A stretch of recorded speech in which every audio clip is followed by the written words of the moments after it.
Bonjour à tous. Bonjour mes amis. Je vous ai dit que le Maduro Prisma est une boîte de Pandore. Je dirais même pas dans ce sens-là. Restons sur le fait que c'est un prisme, c'est-à-dire qui dévie la lumière et la décompose en plusieurs couleurs. Un vrai spectre. Dans cette troisième vidéo, je vais vous expliquer comment Paul Biya a doublement échappé à la capture. C'est-à-dire, Paul Biya a échappé à la capture par les super prédateurs de cette planète. Ça a été un jeu d'enfant pour lui. Mais il a également échappé à la capture par les Camerounais. Voilà donc l'histoire à travers ce prisme Maduro d'un homme qui est le plus vieux serviteur des institutions de Bretton Woods qui existent encore sur notre planète. Pour ceux qui ne le savent pas, le président Paul Biya n'a jamais travaillé ailleurs qu'à la présidence. Dès son retour au Cameroun, il est entré en fonction directement à la présidence. Et il y est jusqu'aujourd'hui. Donc, cette loi de la force, cette loi du plus fort, cette loi de la jungle, il sait de quoi il s'agit. Et il s'est arrangé pour éviter cette capture par ses prédateurs au détriment des Camerounais. Je vais vous citer dans cette vidéo 6 dates clés qui ont permis à Paul Biya d'échapper à la capture par ces prédateurs de Bretton Woods et échapper également à la capture par le peuple camerounais à qui il a fait tant de mal.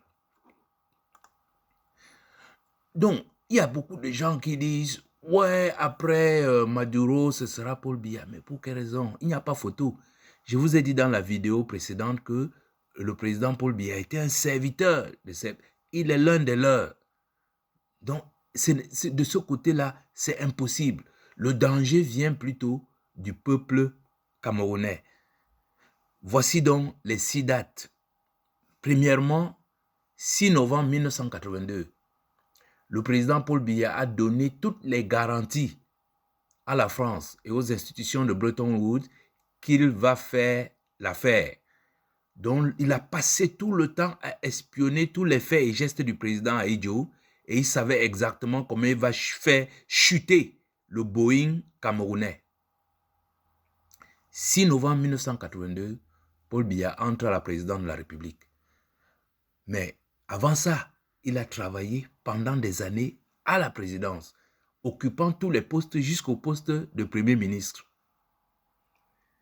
Deuxième date, 6 avril, déjà, à cette date du 6 novembre 1982, tout l'état-major qui y avait autour du président Ahidjo avait dit, pas lui. Ils voulaient faire la peau à Paul Biya, ils étaient prêts à le capturer. Mais le président Paul Biya avait donné tellement de garanties à la France et à ces organismes de Bretton Woods qu'ils ont dit à Ahidjo, c'est lui ou rien. Il y a beaucoup de vidéos qui racontent les épisodes qui s'étaient passés dans la présidence à cette époque. C'était vraiment l'homme qu'il ne fallait pas. C'est ce que disaient tous les assistants de Ahidjo, y compris Madame Ahidjo. 6 novembre 1982, Paul Biya arrive au pouvoir au Cameroun. Très vite, 6 avril 1984, il y a le fameux coup d'État. Parce que les Camerounais disent, on ne peut pas laisser cet homme casser la maison Cameroun telle qu'elle était en train de se construire, comme telle qu'elle était, tel un gros oiseau qui était en train de prendre son envol. Ils ont voulu empêcher à Paul Biya de faire cela, et une fois de plus, avec l'aide de la France, ils ont cassé le coup d'État, et immédiatement, le président Paul Biya est allé s'installer à Genève.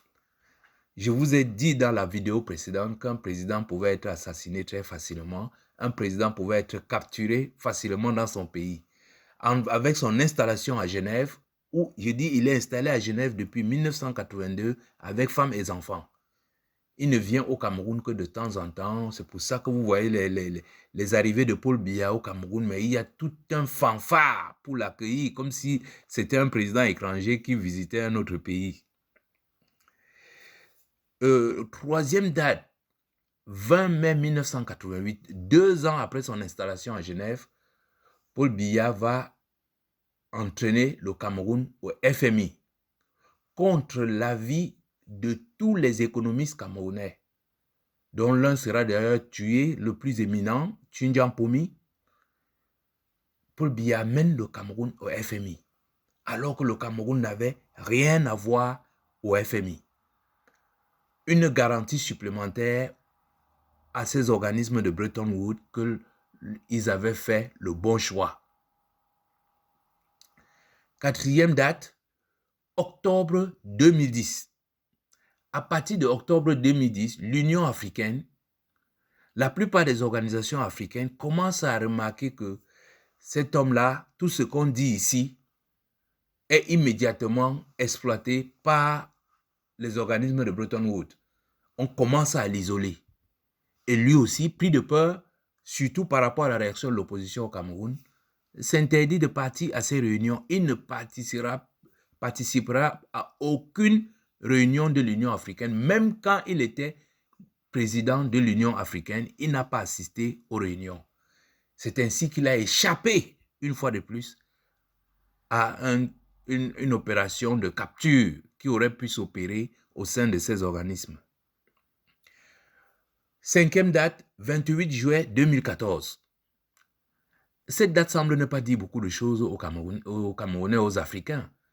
28 juillet 2014, Paul Biya, contre l'avis de tous les économistes africains, contre l'avis de tous les économistes de la zone CEMAC, contre l'avis de tous les présidents des pays de notre zone CEMAC, Paul Biya va signer les APE avec l'Union européenne, les accords de partenariat économique. Ces accords vont laminer totalement le peu d'économie qu'il y avait encore dans la zone CEMAC. Je dis laminer. Mais allez dans nos zones industrielles, vous allez voir beaucoup d'entreprises ont fermé.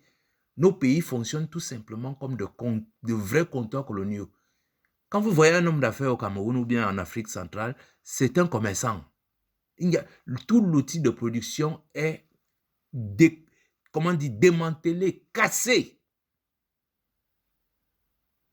Et la conséquence n'a pas duré. 2024-2025, le Cameroun vient d'entrer à nouveau sous la coupole du FMI. Mais cette fois-ci, on n'a pas fait beaucoup de bruit. Mais la réalité, c'est que le Cameroun est à nouveau sous les plans d'ajustement structurel, mais avec une batterie de mesures d'une férocité que les Camerounais ne réalisent même pas et dont les Bandakani viennent présenter ça comme des croufets de souveraineté ou bien de, comment on appelle ça, de panafricanisme.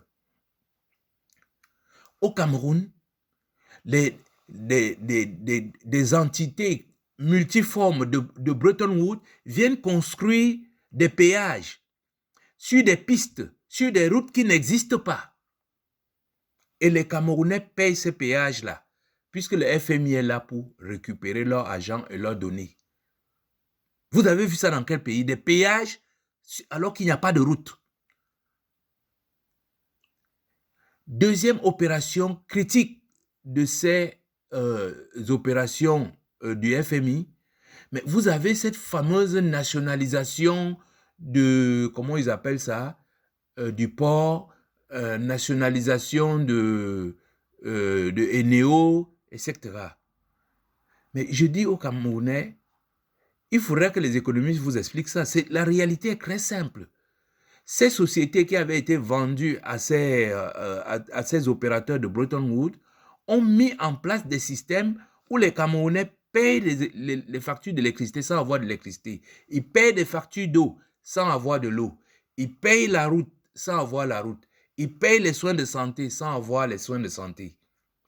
Et maintenant, on a refilé, comme les Camerounais commencent à se révolter contre cette exploitation, cette escroquerie, mais c'est même de l'extorsion, eh bien, ces sociétés sont tranquillement refilées à l'État camerounais qui, cette fois-ci, va être chargé de presser les Camerounais pour payer ces gens-là à travers le FMI. Donc, tout ce que vous entendez, nationalisation et tout, quelle est cette société qu'on nationalise alors qu'elle ne nous donne pas l'électricité? Pourquoi vous payez une société qui est en faillite? Donc voilà, mes chers amis, en 6 dates, les éléments concrets qui vous permettent de comprendre pourquoi Paul Biya, depuis plus de 60 ans, est au service de Bretton Woods, et même dans le tombeau, ces organismes sont prêts à le reconduire à la tête de l'État camerounais. La situation est tellement catastrophique que certaines personnes disent que c'est plutôt Paul Biya qui a capturé le Cameroun. Mais non, ce n'est pas Paul Biya, c'est une véritable marionnette. C'est comme disait le grand écrivain africain, il y a une bande vraiment de charognards qui ont fait main basse sur le Cameroun et qui utilisent Paul Biya, mort ou vivant, pour atteindre leurs objectifs.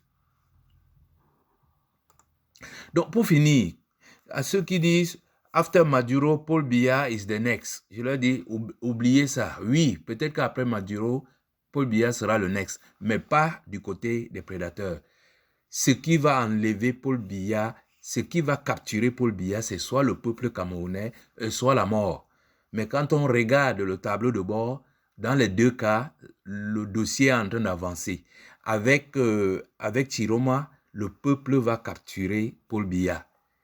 Et avec l'âge, qui est une loi de la nature, la mort va le capturer. Mais dans tous les cas, ce ne sera pas les opérateurs de Bretton Woods. Jamais. C'est leur gars, c'est leur pion, c'est leur marionnette. C'est celui qui leur a tout donné. Et d'ailleurs, dans une prochaine vidéo, je vais vous expliquer comment près de 60 millions de Camerounais manquent à l'appel. Ce qu'a fait Paul Biya au Cameroun depuis 1982 a empêché le Cameroun d'avoir une population qui devait être à peu près à 100 millions d'habitants. Voilà la vérité que les démographes vous cachent. Et que dans une vidéo, quand j'aurai le temps, je vais vous expliquer ça avec les chiffres. Alors, merci de m'avoir écouté. Le Maduro Prisma continue. Je vous dis, vous allez voir que cette arrestation révèle beaucoup de choses sur le plan de la diplomatie internationale, mais surtout de cette lutte pour le contrôle de la suprématie sur notre planète. Merci de m'avoir écouté et à bientôt.